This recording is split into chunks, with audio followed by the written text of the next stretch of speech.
I've known a lot of students who worked really, really hard to get exceptional grades in school, and that's great. But no matter how much book smarts you've got, potential employers may still see your resume as a bit of a question mark. Does your resume clearly demonstrate that you have more to offer than book smarts? And what should those things be?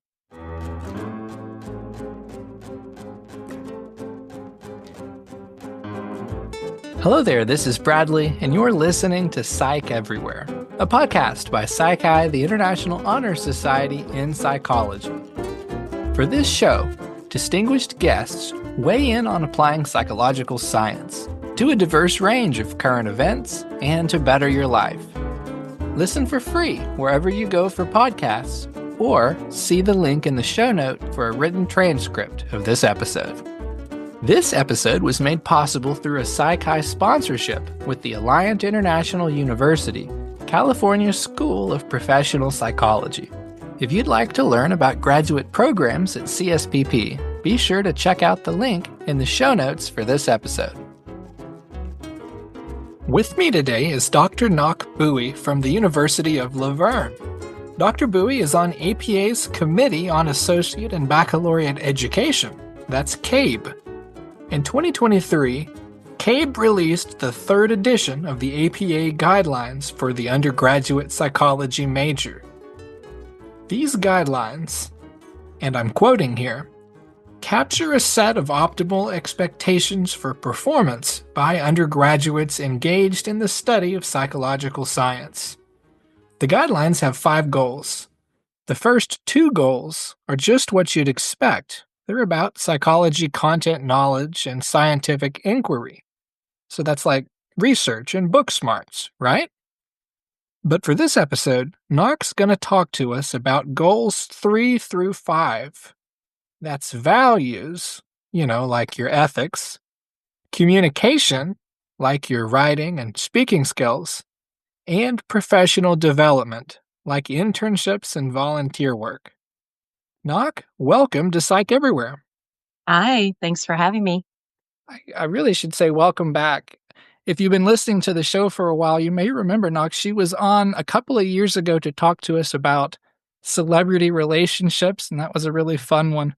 So I was excited to have her back and surprised that anyone would agree to return on the show, but I'm happy about it.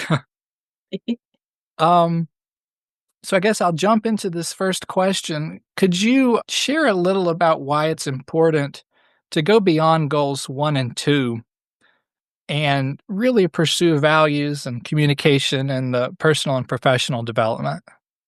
Well, like you said, Bradley, I think students understand that to be competitive in the marketplace, in the workforce, they're going to have the knowledge and the skills and be able to critically think through problems. That's kind of the foundation of what we teach in psychology. But as you mentioned, it's not enough. And how do they set themselves apart from other candidates or other people trying to get that internship, that job, that graduate student position? APA, American Psychological Association, put together 5 different goals that they think all majors in psychology should have or reach once they finish their degree.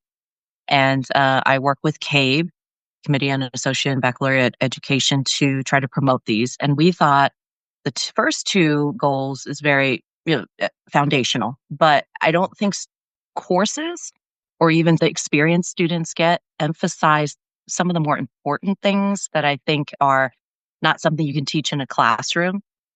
You learn through experience, you learn through working with others how to be ethical and make good decisions and to work effectively by communicating or even trying to regulate how you react to situations or respond to people. And those are personal, professional kind of skills that I don't think classrooms typically teach students about. I don't think professors go over that. They go over the content knowledge, they go over, how to do a research paper, but not those kinds of skills. They probably think, they'll pick those things up either at an internship or their job, or they'll go to career services or career center at our campus and just ask people questions about that.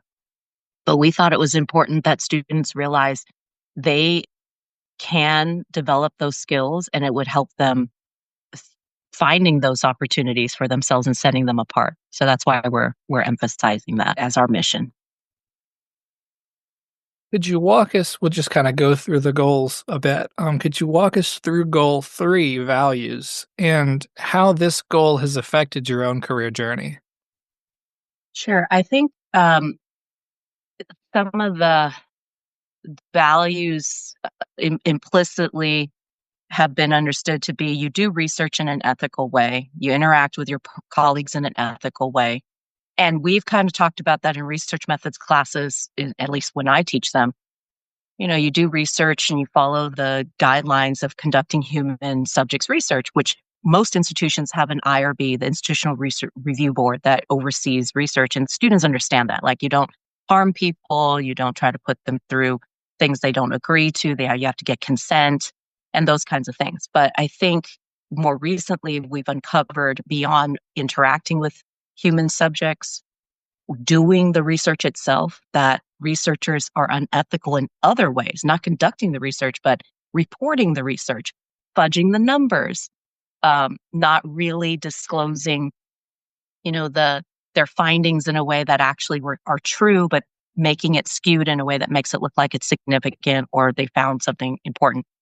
And students I talk to don't realize that that's also part of ethics, that you not just conduct research in an ethical way, you practice values being a researcher, but also in reporting, in writing, and even presenting yourself. So in my experience, I have not tried to, present research that's not true. I conduct it ethically. And then when I try to find, test my hypotheses, if it doesn't come out, I'm not going to fudge it and try to be like, well, it's close enough. I'm going to present it in a way, or go, fishing for data to see if something comes out of this. And, it didn't come out the way I wanted. I'll start again, So now you could argue that could be type 2 error, where people are not finding results where they are. I just believe you just go back and you try to expand the study, get more sample, maybe tweak some of the questions or the manipulation in this experiment, but you don't try to fudge that. You don't try to present it as if it's something, that's not there.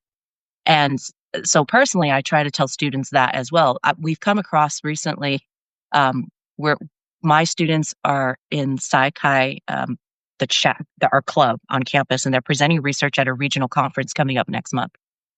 And I was talking to one of the students who we're presenting 3 different posters as a Psychi group. They presented 3 different research projects that got accepted to the regional conference. And one of them asked, well, this one looks, the results look like it's close enough. Can I say that it's significant? Can I say that we found something? And I said, no, you can't say that. You really can't say that. Now, what you could do is try to do additional analyses to explore maybe something that you might pursue later, just as something you could talk about, but that's not your hypothesis. You can add an additional analysis just to explore something, and then talk about how this was not part of your original research goal or aim, but you found a trend or something that looked a little bit different, and you want to talk about that for future research directions. But you don't say, yeah, we found support for our hypotheses. And the student was very confused. She's like, but it's close enough. I was like, no, it's not close enough. So things like that, I think, need to be emphasized to students, that it's the way you conduct yourself, even in the presence of, your teacher or your fellow researchers, is very important. You don't want to fudge things. You'd want to follow the rules. You want to be ethical. Why that's important is, if I'm teaching the student that, they'll carry that with them to their professional settings.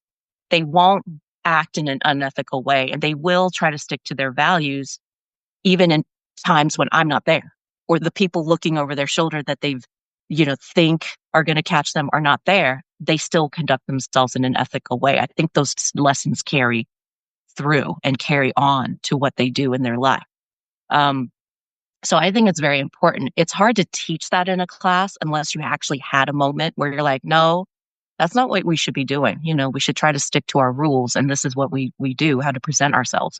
Unfortunately, right now, in the environment around us, politically, in business, in our communities, you see people fudging the rules, right? You see people kind of cheating on things and getting away with it. And it's hard to teach this lesson. But I still say if you follow this goal of APA, one of the goals is to stick to your values about doing the science and your ethical standards in conducting yourself and presenting the research and among your colleagues. I think that'll be a model for what other people should be doing. We shouldn't be modeling the cheaters or the unethical people. We should be setting the model for doing the right thing, right? So I think that's important, and students need to learn that. Hopefully, through experience or their interactions with their professors, but maybe in the workplace too, they'll make these hard decisions, and whether or not it's going to help them, it might hurt them, but they have to still stick with their values and their ethics. Otherwise, what kind of society are we living in? We can, like I said, we could look around and see all of these people doing cheating, and we know it's all wrong. But unless we stand up and stick to our values, it's never going to change, right? People are still going to try to cheat their way around things. So that's why I think that goal in particular is very, very important. Yeah, I absolutely agree with you. One thing that I've noticed is that I think a lot of authors feel this pressure to say they found significance because they don't feel that they could get published or whatever. And that may be true in some journals, but I hope that people know that that's not true at all. And like, I know specifically for PsychoJournal, our metrics for publication have nothing to do with whether the findings were significant. We're looking at, the methodology of the study. So this next question is kind of a tough one, I think, because it's easy enough to read these articles and gain this book knowledge about values and ethics, and even to, gain these experiences. But what are some ways that someone could actually seek out and, like, if you wanted to practice these things, so that and how would you include that on a resume? Do you have any tips for that? Well, for goal 3 in the guidelines that I'm talking about, it's values. Goal 4 is communication, technology, literacy skills, and goal 5 is personal and professional development. I would say it's easier to put on a resume or express how you've achieved something like a goal 4, communication, technology, skills, literacy, and a goal 5, professional and personal development, than it is values. Mhm. So I would say on a resume to highlight things that you've done to learn more of a skill, to maybe highlight the things that you can do in terms of um, technology, SPSS skills, you understand a program, you've maybe got a certification in something. I think that's important to highlight. It is very hard to come across on a resume to say you have good emotional regulation, for example, or you work well with others. Like you could say that, but it's not going to come across as clearly as you would think. So I believe the cover letter is very important, and I know people are worried nowadays about artificial intelligence trying to just scan the letters for just keywords, and they're afraid their whole application is not going to get a second look. So they have to put in keywords that the job description, the internship description is asking for to get a look, and then put in some really specific words and descriptors that tell the reader, that they have these skills. You don't want to be cliche about it. You always hear people say, I'm a team player. I think outside the box, the typical things. But I think with communication skills, you could say in a cover letter that, you've used your skills to present at conferences or done a talk or been involved in different kind of presentations. You could discuss the skills you've learned in terms of maybe research methods or um, coding, statistics, data analysis.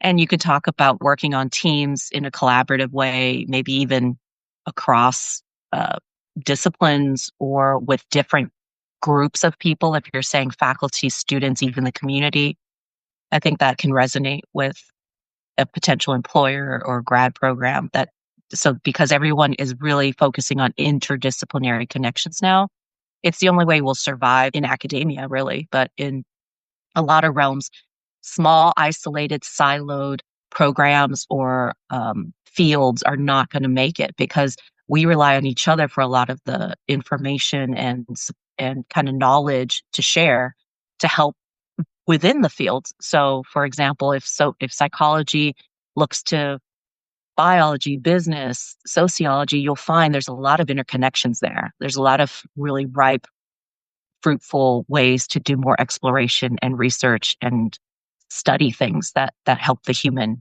condition. So I think students who put that in their resume about interdisciplinary connections or working across different kinds of groups, that will help them. And that's one of the goals, is to show that you have this personal kind of developed understanding of yourself. That's goal 5. Um, I agree, though. It is very hard to get past the first round of, a review of a resume or CV.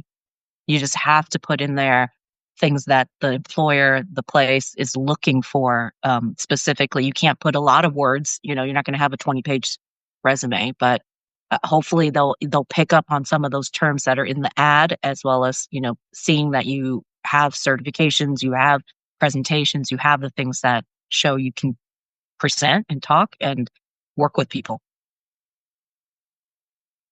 Goal 4 is about communication.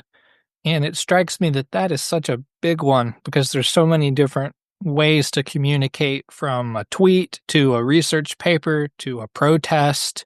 Um, could you describe, which communication experiences have been most useful for you personally?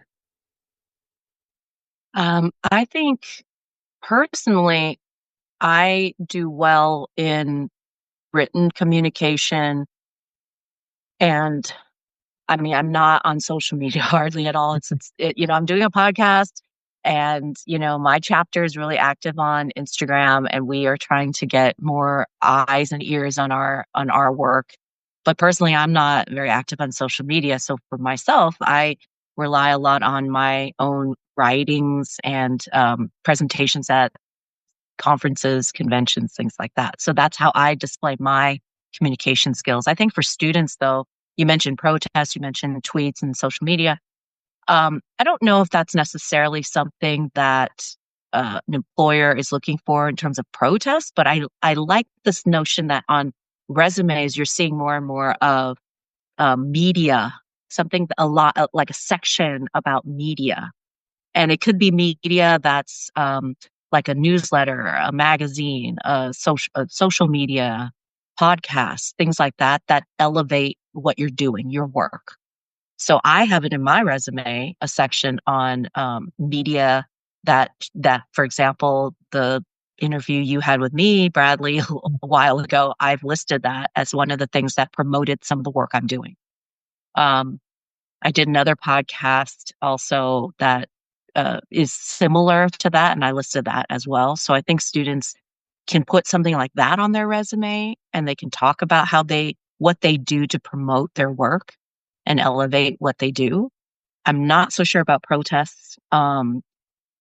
Just any kind of writings or any kind of thing that is not connected to what they do specifically.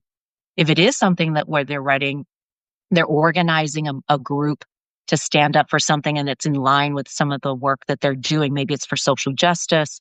Maybe it's for research and science. There was a protest the other day about scientists trying to stand up to all the reduced funding and layoffs that are happening in NIH and in some of the some of the just general science fields, laying off a bunch of scientists in health. So I think something like that, I guess the way you want to present that is, we organized a group to, support science, or support, research funding and things like that. You could try to work it so it doesn't sound like you're just protesting everything. So make it in line with what you're wanting to do and elevate the kind of work that you're doing. This episode was made possible through a Psychi sponsorship with the Alliant International University, California School of Professional Psychology. That's CSPP. Founded in 1969, CSPP was one of the nation's first independent schools of professional psychology. Today, CSPP continues its commitment to preparing the next generation of mental health professionals and advocates. Their dedication to ensuring every community's access to quality mental health care extends from integrated care to inclusive family therapy. Explore their programs at https://info.alliant.edu/partner-psychi.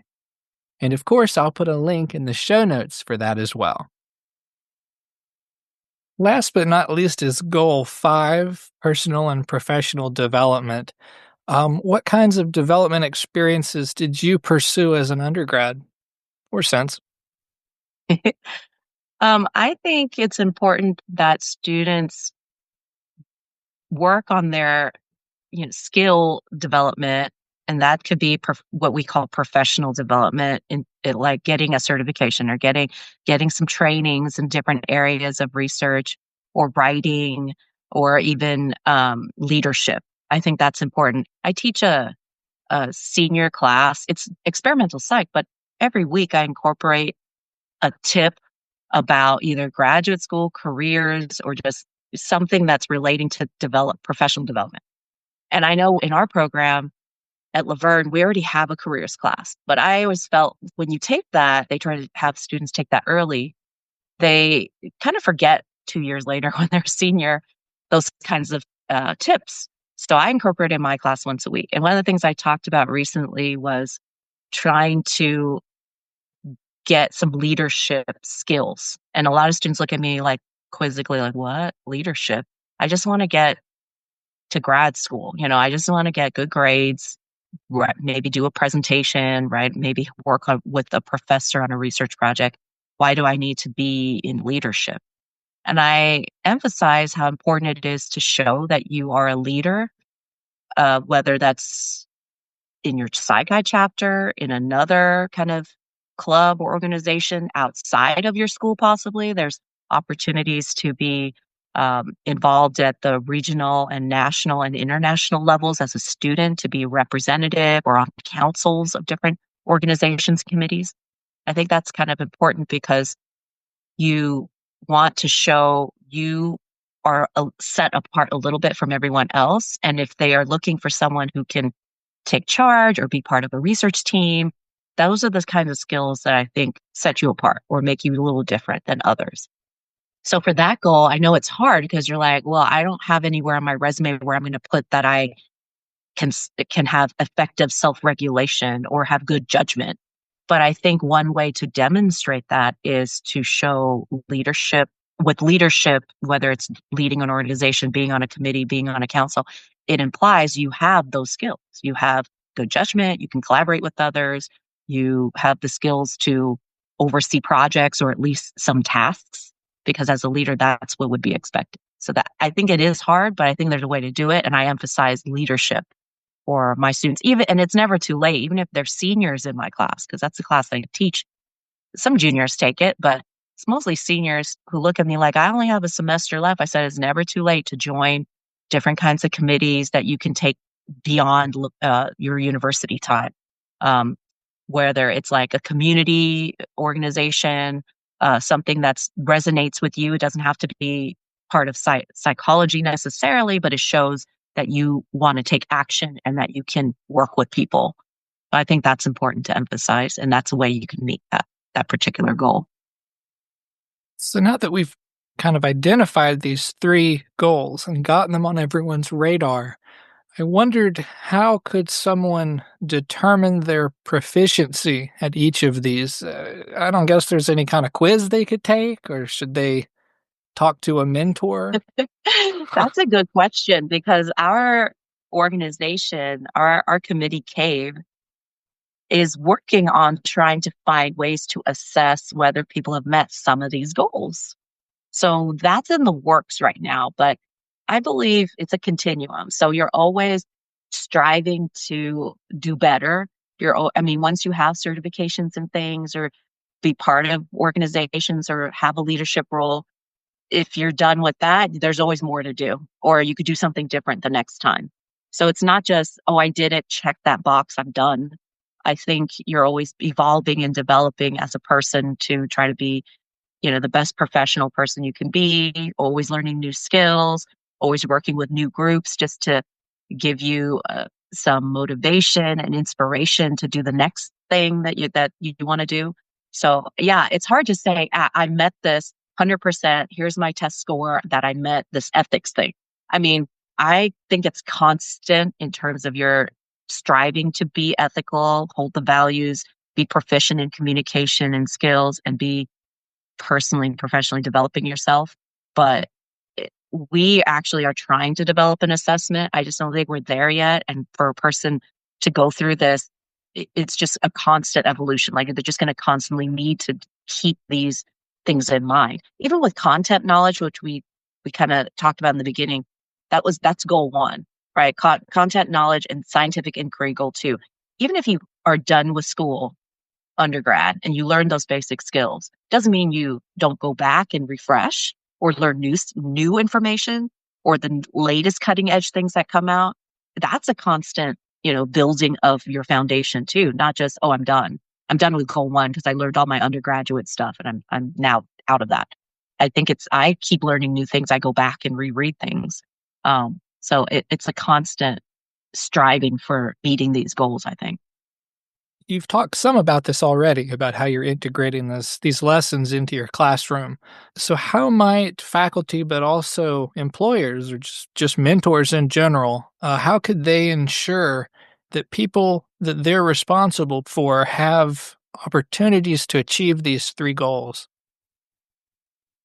I think you hit it on the head when you said mentors. I think there's mentors in a lot of uh, different settings that people don't realize. So you have mentors in your academic setting when you're a student. You may have a mentor when you're an internship, volunteer work that you may be doing. And then you should seek out mentors when you're in a career or a job to keep you on track and give you some good tips and support as you're going through that phase in your life. So the mentor can be doing things like setting good models about ethical practices, checking in with the person who they're mentoring, the mentee, about ways that they can do more professional development or skill building. I have a great mentor, my dean. Um, I'm an associate dean under her in my college, and she's constantly checking in with us associate deans to see where we can further develop our skills, what kind of workshops or different trainings we're interested in pursuing. And it's good that she does that. I think mentors should be doing that because the mentee sometimes doesn't want to bring up things. They're like, well, I don't want to keep asking, or it sounds like, I'm being pushy, or maybe I don't know, they don't even think to ask to get more training or skill development. But she checks in and says, hey, I came across something I thought you might be interested, or is there some area that you're wanting to develop more? We could try to find something to give you. Like there's free workshops, there's free webinars, there's paid ones if your company or place is willing to support that. But I think mentors need to take an active role in trying to bolster, boost, support these goals in literacy, technology skills, professional development, and personal development. I recently went to a women's leadership conference where it's like a lunch and learn thing a couple of weeks ago that my dean recommended. I go and I said, oh, it looks interesting. So I went, and what I learned from there are all these women in leadership have to navigate how to be a woman who, by nature, many women are very expressive, emotional, that they are very good thinkers and can solve problems and can multitask and manage things. But they had to learn self-regulation, which I thought was interesting because I don't have a poker face at all. My face is like responding to anything anybody says. And so I learned, oh, that's interesting that when you're in a room, you do have to check your emotions a little bit because I react, and people have told me, they're like, I could tell in your face how you felt about that thing that person said. And I learned, some just reminding myself to do things that'll help me in a situation, right? We're working with faculty or working with students. I want to be expressive, but in certain times it's important to regulate. And that's actually goal 5 that we're talking about. I reminded myself about that at this kind of lunch and learn event that I went to that my mentor, my dean, suggested I go to. So things like that are important to keep an eye out to help the people you're trying to support, your mentee. I think the mentor mentee relationship is kind of difficult to manage because mentees feel scared to reach out. Mentors don't know what to say or do or how to support. But one simple thing is to look out for some opportunities for learning or training and just kind of send it their way and see if they're interested in trying to support them where you can to get them to get those trainings. And so I learned a lot of my lunch and learn. I'm like, oh, okay, this is what women are dealing with in leadership, very high levels of academia, presidents and provost level, academic chief officer. But that's what I want to give to the students that I'm mentoring. Just different opportunities where if they don't know about them, I send it their way to get them those kinds of trainings and support.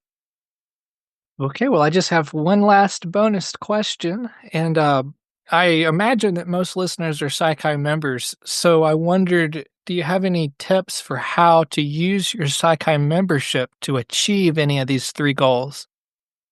Oh, definitely.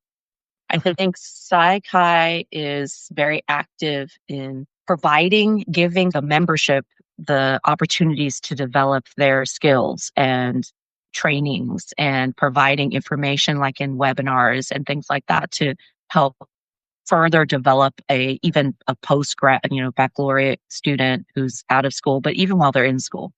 So I always encourage my students to take a look at the website. They're members now, so they have access to a lot of things.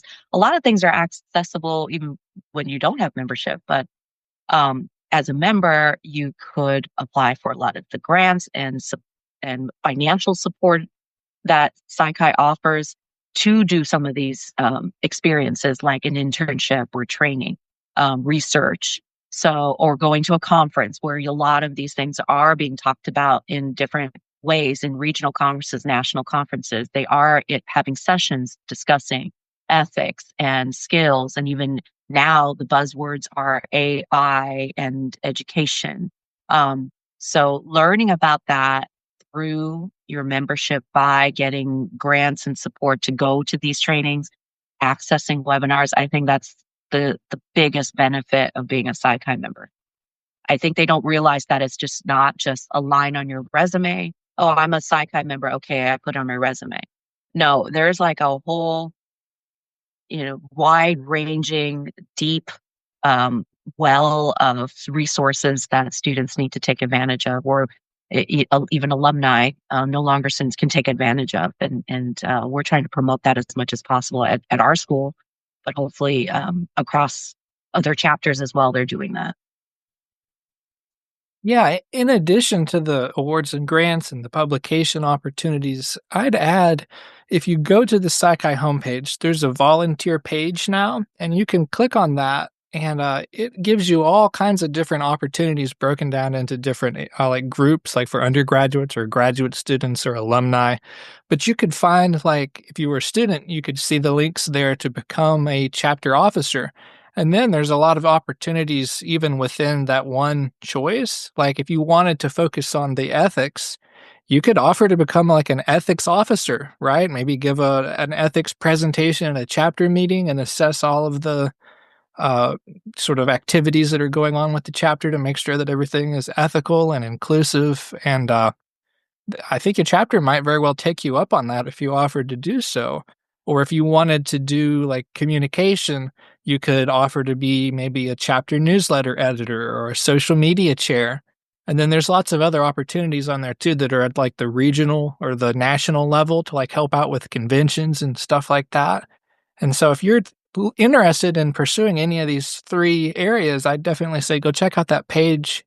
And I'll put a link to it in the show notes, actually, now that I think about it. And I think that'd be a great place to start for you. That's an excellent point you have about the webpage volunteer areas. In terms of this conversation, I'm really passionate about students understanding, and I know our listeners include students, faculty, alumni, people who just want to hear about what and psychology as a field is doing. But I really appreciate focusing on these particular skills because I think they get overlooked. And this is a tight, hard job market coming up in the next few years with just more difficulty in finding opportunities for students, just the way the economy is working and just the landscape of things. I think having this focus is going to be really important.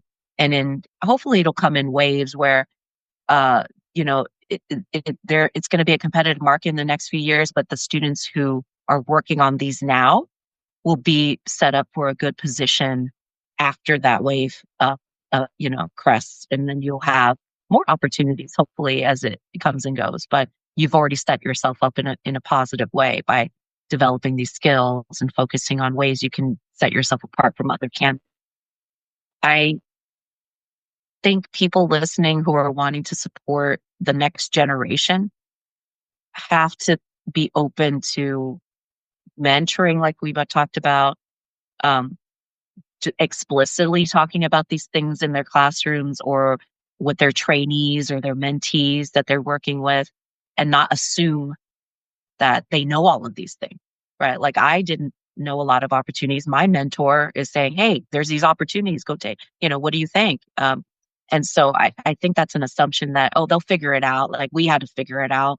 We are the previous generations always had to suffer and figure it out themselves. Why can't these new generations coming up behind us do the same? And I don't think we need to all suffer. I mean, that's like saying, we went through the hardest times, hell, why can't they also go through it? Why would we want anybody else to go through what we went through? Because I honestly didn't have any of these supports, goals, or guidelines to help me when I went through school. I kind of figured it out, but it took a long time. And why would I have to make a bunch of mistakes or have other people do the same and struggle when I could give them a path that will help them? Because I knew what it was like to be in those shoes, right? So I think that's that I want to emphasize here at the end is for you mentors, for you people who are working with students and supporting them, make the path easier for them because you know what it was like yourself, and why would we all want everyone to suffer? We want people to do the best and succeed, especially for our field. Okay, well, Ngoc, I really want to thank you from the bottom of my heart for coming back on the show and talking about all this today. I really think it's super important and sometimes overlooked by some of the brightest students out there. If you're listening to this right now, I want you to take a moment before you go to just imagine yourself as a boss, right? And you're seeking a new employee, someone who's going to have responsibilities and work closely with you. And you're flipping through all these resumes, and you probably wouldn't just want someone who's textbook smart. You'd want someone that you could tell is ethical, that they're trustworthy, and you can give them assignments and know they'll do them fairly. And you'd want someone who's a good communicator and who could come to you with, and would be able to talk about problems. And you'd want someone who's willing and has experience in actually seeking out opportunities and working well with others. And I hope that this episode's really helped to inspire you to pursue those things and to sort of give you some direction to do so. So thanks for listening to this one. Thanks for listening to another episode of Psych Everywhere. If you haven't already subscribed to Psych Everywhere, go ahead and follow us wherever you go for podcasts. Tell a friend or a colleague about the show. Word of mouth is a huge help. So share what you learned at the dinner table or in your classes. You can also follow us on X at Psychi Podcast and leave a review at Apple Podcasts. You'll absolutely make my day, and more importantly, you'll be helping us to get Psych everywhere. Okay, that's all for now. I'll connect with you again soon. Copyright 2025, Psychi, the International Honor Society in Psychology. All rights reserved.